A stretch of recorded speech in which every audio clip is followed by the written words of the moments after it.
People ask me all the time, Robert, I want to get into the real estate game. I see people making all kinds of money and I think I need $50,000 to get started. And no, that shouldn't stop you, because I'm going to show you 9 creative ways for you to get involved in this real estate game and make some money.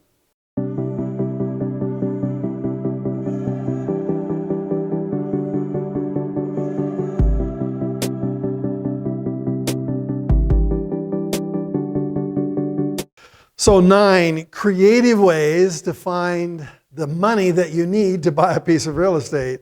But before we go any further, we got to really qualify what I mean by creative. These techniques I'm going to share with you now, they are fantastic. They're powerful. However, they only work with a special type of seller.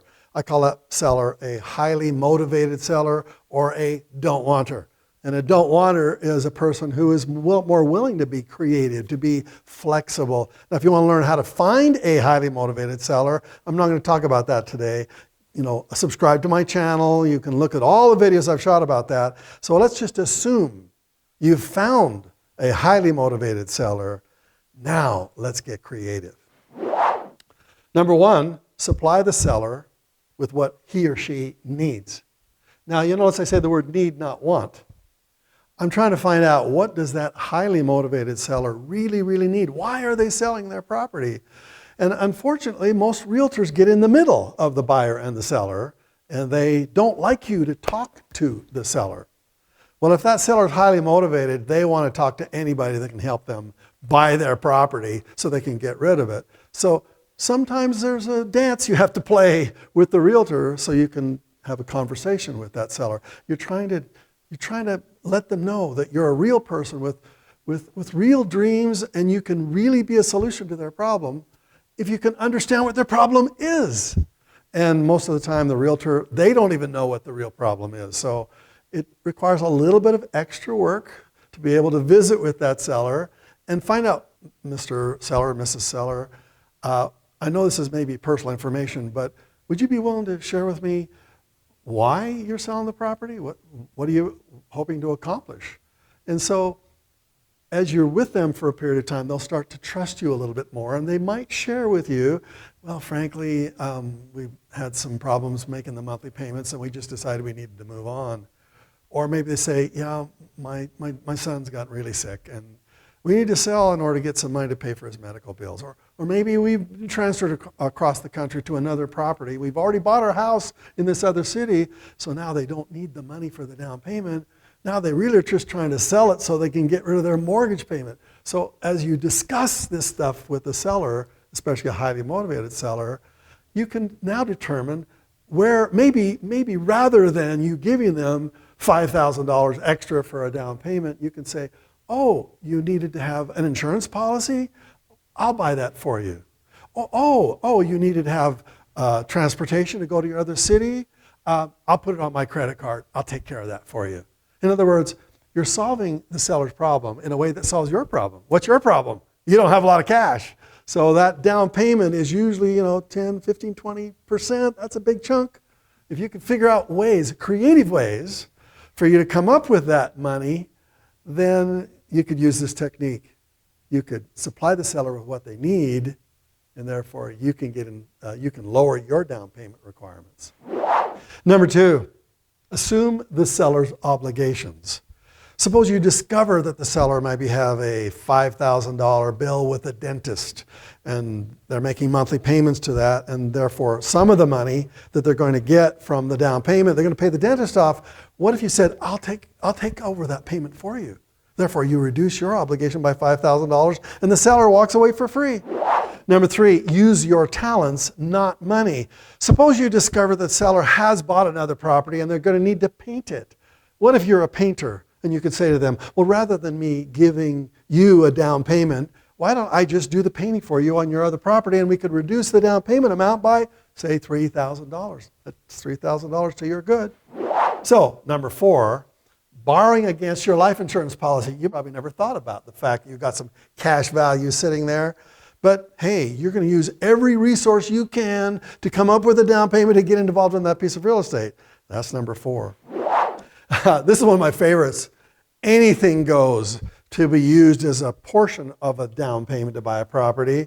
So in the discussion with one seller who was highly motivated, the buyer was asking questions. What are you going to do with the money? And the seller said, well, we're going to buy a motorhome and we're going to travel around the country.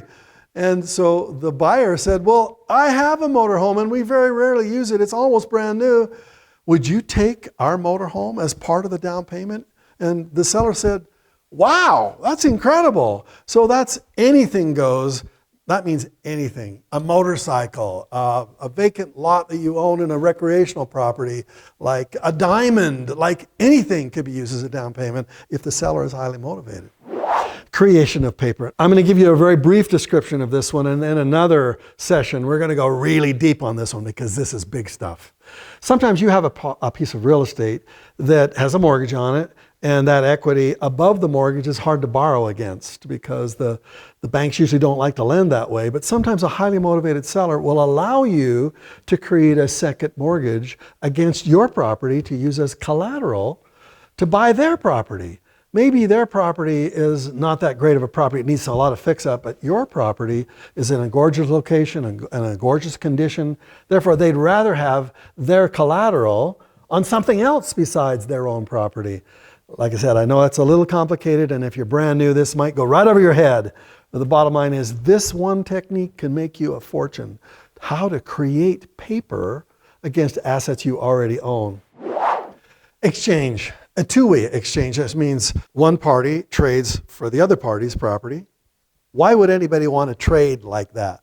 Well, if you find a highly motivated seller, perhaps they have an apartment building or maybe a mobile home park or something that's just like overwhelming for them, and they say, I really don't want this mobile home park, or I don't want this apartment building with all these hassles. This is exactly what you want. You want to go up. And what if you had another property that had some equity in it, but it was a simpler thing, like maybe just a single family home, maybe a home that you're living in. And you might say to that seller, tell you what, let's trade. You take my house, here's all the equity you need.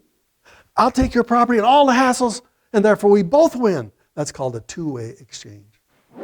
Okay, number 8, the three-way exchange. I bought a property using this technique. I went to a realtor, a creative realtor, and I said, I want to buy a property with nothing down. I don't want to put any money down, not zero. And he says, well, let's see, I have a couple of clients. One is a client with a mobile home park, and they hate it. They want to get simpler. And the other one is a fellow with 2 single-family homes, and they really wanted something more complicated, where they can move up the ladder.